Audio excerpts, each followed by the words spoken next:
Todo homem erudito sabe muito bem que o apego à matéria é o maior enredamento da alma espiritual, mas este mesmo apego, quando aplicado aos devotos autorrealizados, abre a porta da liberação. Significado. Afirma-se aqui claramente que o apego a uma coisa é a causa de cativeiro à vida condicionada, e o mesmo apego, quando aplicado a outra coisa, abre a porta da liberação. Não é possível eliminar o apego, basta que ele seja transferido. Apego a coisas materiais chama-se consciência material, e apego a Krishna, o seu devoto, chama-se consciência de Krishna. A consciência, portanto, é a plataforma do apego. Aqui se afirma claramente que basta purificarmos a consciência, substituindo a consciência material pela consciência de Krishna, para alcançarmos liberação. Apesar da afirmativa de que se deve abandonar o apego, a ausência de desejos é impossível para a entidade viva. Por sua própria constituição, a entidade viva tende a apegar-se a algo. Observamos que se alguém não tem nenhum objeto de apego, se ele não tem filhos, então transfere seu apego a cães e gatos. Isso indica que não se pode acabar com a propensão ao apego. Ela tem que ser utilizada para o melhor dos propósitos. Nosso apego a coisas materiais perpetua nosso estado condicional. Porém, o mesmo apego, quando transferido à Suprema Personalidade de Deus ao seu devoto ou ao seu devoto, é fonte de liberação. Recomenda-se aqui que então deve-se transferir este apego aos devotos autorrealizados, os sadhus. E quem é o sadhu? Sadhu não é apenas um homem comum, vestido com roupa safroada e usando barba longa. O sadhu é descrito na Bhagavad Gita como aquele que se ocupa inabalavelmente em serviço devocional. Mesmo que se observe que alguém não siga estritamente as regras e regulações do serviço devocional, se ele simplesmente tem fé inabalável em Krishna, a pessoa suprema, ele deve ser considerado um sadhu, sadhureva samantavyaha. O sadhu é o seguidor estrito do serviço devocional. Nessa passagem, recomenda que se alguém deseja realmente compreender Brahman, ou a perfeição espiritual, deve transferir seu apego ao sadhu, ou devoto. O Sr. Chaitanya também confirmou isso, Lavamatra Sadhusanga Sarva Siddhi. Simplesmente por um momento de associação com o sadhu, pode-se alcançar a perfeição. Mahatma é o sinônimo de sadhu. Diz que o serviço devocional ao Mahatma, ou ao devoto elevado do Senhor, é do Aranahan Vimukte, a estrada real da liberação. Mahasivan Dwarahu Vimuktestam Adwaran Yustam Sang Sangam, Bhagavatam 5.5.2. Prestar serviço aos materialistas tem um efeito oposto. Se alguém presta serviço a um materialista grosseiro, ou uma pessoa ocupada apenas com o gozo dos sentidos, então, pela associação com tal pessoa, abre-se a porta que leva a uma vida impiedosa. O mesmo princípio é confirmado aqui. Apego a um devoto é apego ao serviço ao Senhor, porque se alguém se associar com o sadhu, o resultado será que o sadhu vai lhe ensinar como tornar-se um devoto, um adorador e servo sincero do Senhor. Essas são as dádivas do sadhu. Se queremos nos associar com o sadhu, não podemos esperar que ele nos dê instruções sobre como melhorar nossa condição material, mas ele nos dará instruções sobre como cortar o nó da contaminação da atração material e como nos elevarmos em serviço devocional. Esse é o resultado de associar-se com o sadhu. Antes de mais nada, Kapila Muni ensina que o caminho da liberação começa com tal associação. Deixa eu provar aqui, Jane. Então, nos Vedas é dito que vida espiritual começa com Shraddha, com um pouco de fé em que existe um controlador supremo. Esse é o princípio da vida espiritual. Mas Krishna fala no 7º capítulo da Bhagavad Gita que essa fé que um yogi sente no começo assim, do seu processo, ela é uma fé muito fraca, muito instável ainda, né? E Krishna define quais são os tipos de pessoas que experimentam essa fé, Ele fala que uma pessoa que está muito aflita, ela pode se aproximar do serviço devocional, Ela pode se aproximar de vida espiritual, porque ela tem uma aflição que pela própria capacidade dela, ela não consegue superar. Então ela busca algum recurso assim, superior, um auxílio que tenha mais capacidade do que ela para que ela transponha essa dificuldade. Mas essa é uma motivação muito frágil, Porque tão logo você cesse aquela aflição, então acabou a única motivação que você tinha para desenvolver fé. Ou então pode acontecer o contrário, Pode acontecer que aquela aflição específica que você estava passando tivesse um caráter pedagógico, Ela visasse ensinar algo para você e você ainda não aprendeu a lição necessária e por isso você ainda está passando por aquela dificuldade. E se o único motivo que você tinha para desenvolver vida espiritual era acabar com aquela dificuldade, era passar aquela aflição, então a sua fé pode se desestabilizar se ela não passar por esse motivo. Então Krishna fala que tem outra categoria de pessoa que desenvolve fé, que é uma pessoa que está buscando recursos materiais, né, facilidades materiais, prosperidade econômica, e está buscando algum tipo de auxílio assim, espiritual para facilitar esse processo, né?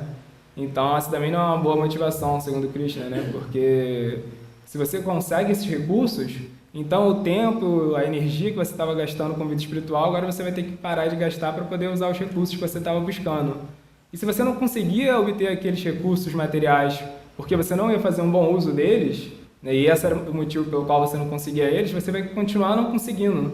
E então sua fé também vai se desestabilizar. Então essa segunda motivação, né, segundo Krishna, também é uma motivação frágil.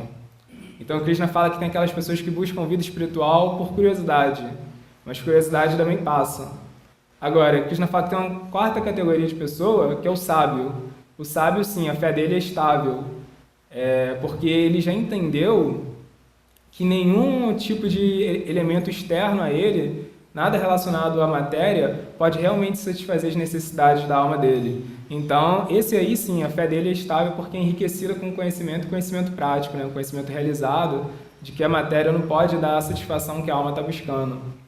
Agora, Krishna fala também, logo na sequência, que alguém que tenha uma das três motivações anteriores, as três motivações não tão nobres para desenvolver vida espiritual, para desenvolver fé, ele pode enriquecer a fé dele e tornar ela uma fé estável e pode desenvolver conhecimento, né, assim como o sábio, se ele obtém sadhusanga, se ele obtém a associação de um sadhu, de uma pessoa que já tem tanto conhecimento teórico a respeito de vida espiritual, como já realizou esse conhecimento através da prática, né, que transpôs esse conhecimento do campo teórico através da implementação na sua própria vida desses princípios, né. Então, vida espiritual começa, segundo os Vedas, com Shraddha, né, com um pouco de fé. Mas essa fé só vai se tornar algo prático, só vai se tornar algo assim capaz de trazer uma transformação interior a partir do momento que você se associa com o sadhu, com uma pessoa que já está praticando esse conhecimento, né? E qual é o resultado de você praticar esse conhecimento, né? É dito nos Vedas que um sadhu ele desenvolve duas capacidades, dois atributos dentro de si por estar implementando esse conhecimento. Ele ganha Samvit Shakti e Ladini Shakti. Samvit Shakti, a capacidade para entender Deus. E Ladini Shakti, a capacidade de dar prazer para Deus, né? Uma vez que ele entende, ele vai lá e consegue agradar, satisfazer Deus, atender os desejos dele. Então ele dá prazer para Deus, e quando ele dá prazer para Deus, como Deus é a fonte de todo conhecimento, ele ganha mais capacidade para entender Deus. Ele amplia o conhecimento dele. E quanto mais ele amplia o conhecimento, mais ele consegue satisfazer Deus, e então esse ciclo não termina nunca, né? Então essa é como o Prabhupada falou no significado, essa é a virtude, essa é a dádiva de você se associar com um sadhu, né? Com uma pessoa que já tem esse conhecimento assim realizado pela prática, porque ele já consegue, em um certo nível, né? Esse processo não termina nunca, mas em um certo nível ele já consegue entender Deus e dar prazer para Deus. E quando você se associa com essa grande alma, com esse sadhu, você herda um pouco desse conhecimento e dessa capacidade de satisfazer Deus que ele tem, né? Então, aí você vai realmente tendo experiências espirituais e vai enriquecendo sua fé e passa para o terceiro estágio de vida espiritual, que é chamado nos Vedas de Bhajana Kriya. A palavra Kriya significa fazer e Bhajan significa reciprocidade. Então, no terceiro estágio de vida espiritual, é aquele no qual você começa a estabelecer um relacionamento direto com Deus, né? Você começa a intercambiar uma relação amorosa com Ele. Porque é dada essa argumentação nos Vedas, né? De que nunca você vai encontrar um produto nesse mundo material, você nunca vai encontrar, na verdade, em local algum, um produto que tem uma característica, que tem algum atributo que a própria fonte que originou aquele produto não tenha.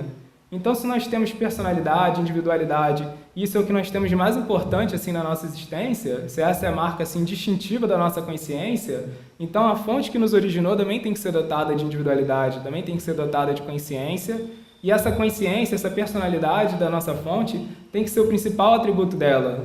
Então, o principal atributo de Deus é a personalidade dele, né? E quando duas entidades pessoais se encontram, o que elas fazem? Elas reciprocam. Então, o terceiro estágio da vida espiritual é aquele no qual, através da associação com o devoto, com o sadhu, você vai entendendo assim os contornos da personalidade de Deus e vai começando a se relacionar com essa personalidade, vai começando a reciprocar com ela. E qual é o resultado disso? Anartha Nivritti. Ou seja, a gente começa a se livrar das nossas contaminações, dos nossos enredamentos, das nossas limitações. Segundo os Vedas, tem 3 tipos de limitações assim, básicas na nossa personalidade, enquanto ela ainda está assim, presa pelo ego material. A primeira é conhecida como Asati Trishna. A palavra Asati significa irreal e Trishna, apego. Ou seja, nós estamos assim, nos apegando a coisas que na verdade não têm existência, né? Coisas que são temporárias, efêmeras e, portanto, não podem satisfazer a alma, né? Nada que é temporário pode satisfazer a alma, porque se você tem algum desejo, né? Se você cultiva algum desejo por algo e você não consegue satisfazer aquele desejo, você se frustra logo de cara. Mas se você consegue satisfazer aquele desejo, consegue aquele objeto, aquele relacionamento, aquele status específico que estava satisfazendo aquela sua necessidade particular e depois perde aquilo, então a frustração de perder talvez seja pior do que a frustração de nunca nem ter tido, né? Então nada que é temporário pode satisfazer a alma. Então a Sati Trishna, você se apegar a coisas que são temporárias, é um tipo de limitação, né? E por que a gente se apega a esse tipo de objeto temporário? Por falta de conhecimento, né?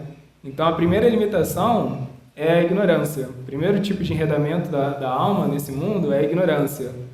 O segundo é o Hridaya Dorbalyam. Hridaya significa coração e Dorbalya é fraqueza, né? Então, você pode saber que algo é errado, que você não deveria agir daquela forma, mas você já fez aquilo tantas vezes no passado que você acaba meio que viciando sua mente a continuar seguindo aquele padrão de comportamento, né? Então, o segundo tipo de fraqueza, de limitação que nós temos no nosso processo de yoga é esse, de você saber o que deve ser feito, você querer fazer o que deve ser feito, mas você não ter a força necessária para fazer. E, por fim, o último tipo de obstáculo que existe é a parada, é a negligência. Você sabe o que deve ser feito, você pode fazer, mas você opta por não fazer porque você prefere usar a energia que você usar em algo que satisfaça, que gratifique o seu ego, né?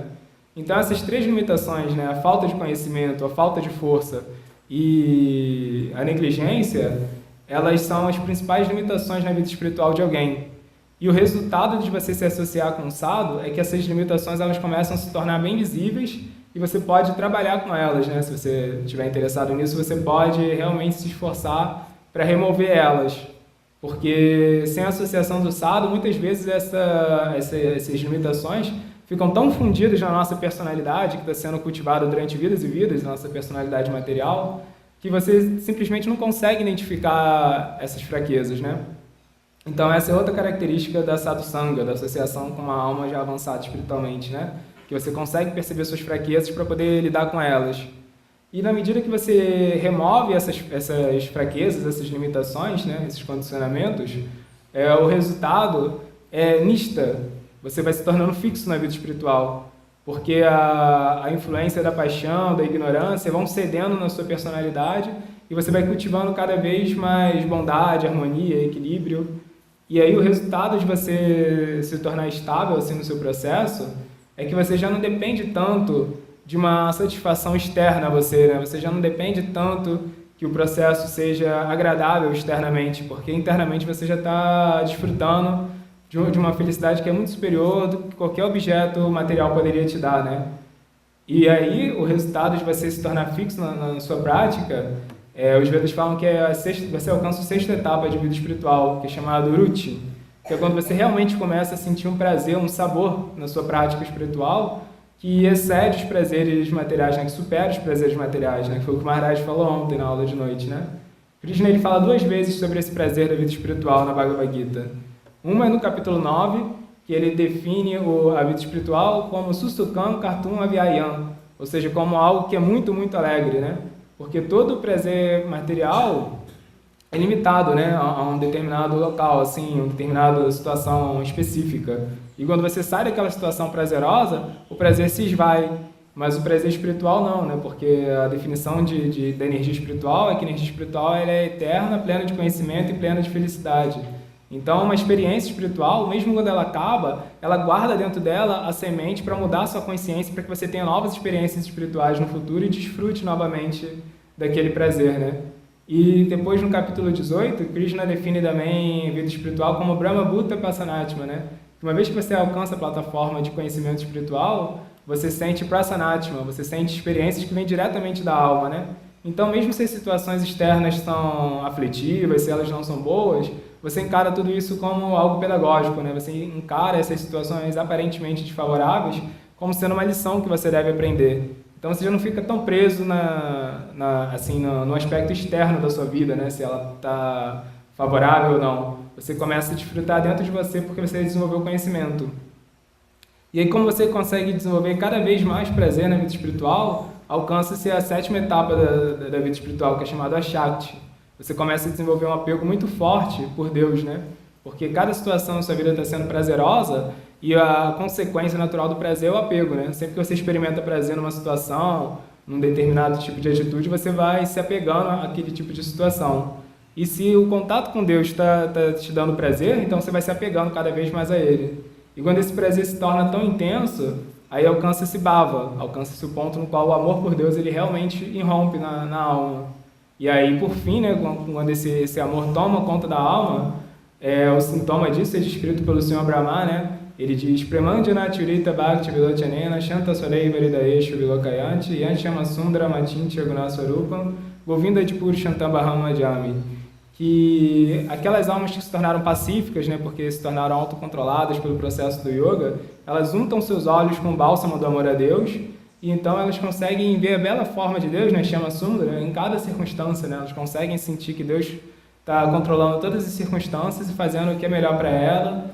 E então, nessa situação, ela começa a dar um prazer muito grande em cada situação. Então, Govinda de Purushottam Bhajami. Naturalmente, ela adora Govinda, né? Aquele que dá prazer aos sentidos, né?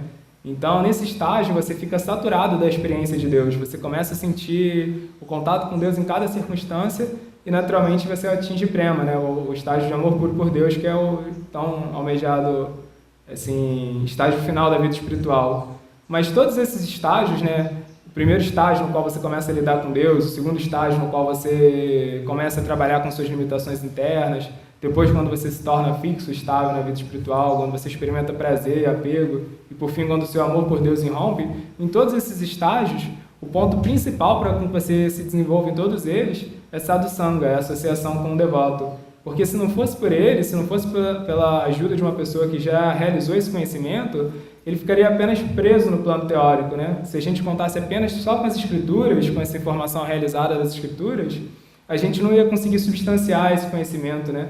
Então, o devoto é aquele que pode te ajudar a tirar esse conhecimento do plano teórico e realmente mostrar para você como você pode adaptar ele para a sua situação específica, para o seu background pessoal, particular, e como você vai poder implementar e adaptar para o seu próprio caso e realmente trazer à tona todo esse benefício da filosofia védica. Então, aqui o Sr. Kapila, que é uma encarnação de Krishna, ele está falando que, da mesma forma que quando a gente se apega à matéria, a gente se prende a ela, se a gente se apega ao devoto, a gente vai se apegar ao serviço que o devoto está prestando e a gente mesmo vai querer prestar esse serviço, né? Vai querer colaborar com o devoto nesse serviço que ele está prestando e vai acabar se apegando, por consequência, ao processo do próprio serviço a Deus, porque é dito que Deus e o serviço a Deus não são diferentes, né? Então, se Deus, né, Krishna, ele é todo atrativo, o serviço a Deus também é todo atrativo. E uma vez se apegando ao serviço a Deus, naturalmente você se apega a Deus, né? Então, essa é a consequência do serviço ao devoto, né?